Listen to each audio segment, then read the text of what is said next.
বাঁহৰ ডলি আৰু ধাৰি বিক্ৰী কৰি পৰিয়াল পোহপাল দিয়া এখন গাঁও কলাইগাঁও পুঠিয়াখাতৰ অৰ্ধধাতিক পৰিয়ালৰ পুৰুষ মহিলা সকলোৱে বাঁহৰ ডলি আৰু ধাৰি বিক্ৰী কৰি বছৰ বছৰ ধৰি জীৱন নিৰ্বাহ কৰি আহিছে।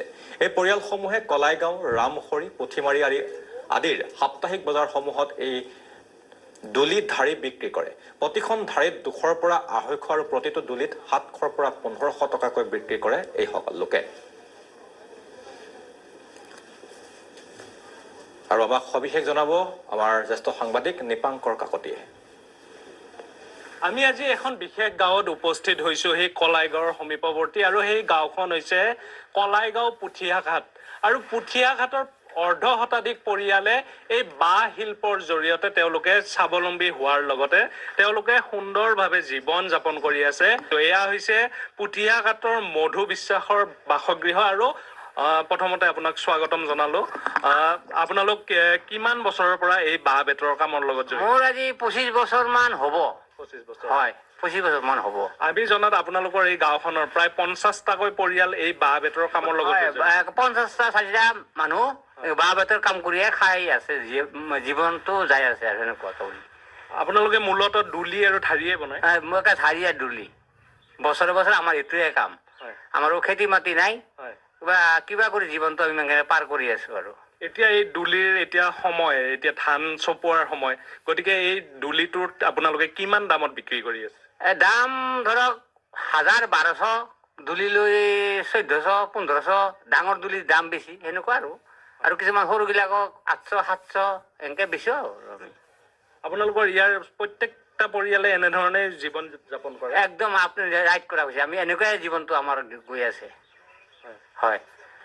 আপোনালোকৰ এই বাঁহবিলাক কিমান দামত কিনে আৰু বিক্ৰী কৰোঁতে? বাঁহগিলা আপোনাৰ 80 টকা আছে, 70 টকা আছে, 40 টকাত পায়। সৰু বাঁহগিলা 60 টকা, ডাঙৰগিলা 80 টকা, 90 টকা এনেকুৱা। আৰু আপোনাৰ পৰিবাৰেও ধাৰি বনাই আছে, গতিকে তেওঁক কেতিয়া এই কামটো শিকাইছে? তেওঁ হ'ল আজি 20 বছৰ মান, 20-22 বছৰ মান হৈছে। 20-22 বছৰ? হয় হয়। আপোনালোকৰ পৰিয়ালৰ প্ৰত্যেকগৰাকী সদস্যই এনেধৰণে বনাব জানে? সদায় আমি এতিয়া 2জনে কৰোঁ, আৰু বাকী ছোৱালী 3টা বিয়াই দিলোঁ কিবা কৰি। এতিয়া তেওঁলোকে সেইগিলা কাৰণে পঢ়া শুনা কৰিছিল অলপ, সেনেকে বিয়া দিয়া গ'ল। আৰু আপোনাৰ গাঁৱৰ প্ৰত্যেক ঘৰ ব্যক্তিয়ে এনেধৰণে বনায়? হয়, চবেই বনায়। আপোনাৰ প্ৰত্যেকে বনায়। গাঁওখনৰ গোটেই আপোনাৰ প্ৰত্যেকে বনায় এনেকুৱা।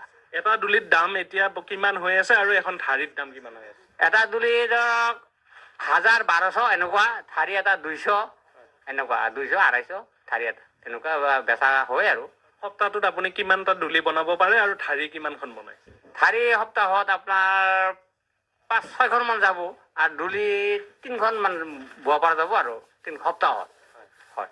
এই ধানৰ এই বছৰটোত আপুনি কিমানটা ডুলি বিক্ৰী কৰিলে এতিয়ালৈকে? গৈছে আপোনাৰ, এইটো হিচাপটো ভালকে ৰখা নাই, তেওঁ ধৰক 40ৰ মানে ওপৰতে গৈছে কিজানি, 40 মান ওপৰতে গৈছে এই বছৰত। 40 মান গৈছে, কিন্তু হিচাপটো আমি সেনেকে নাৰাখোঁ,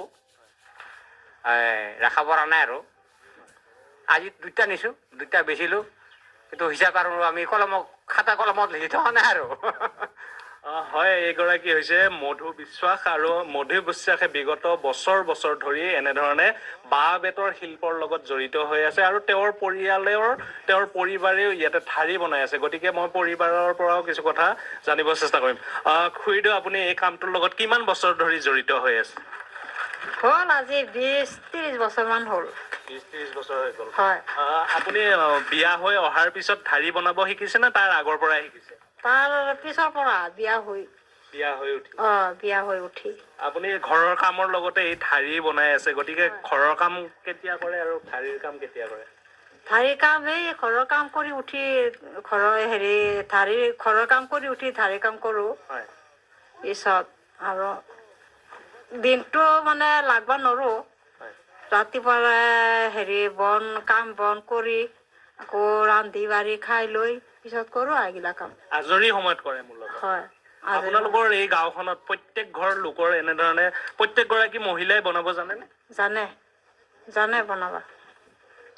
আপুনি বিক্ৰী কৰিব কেতিয়াবা যায় নে নাযায় ধাৰি?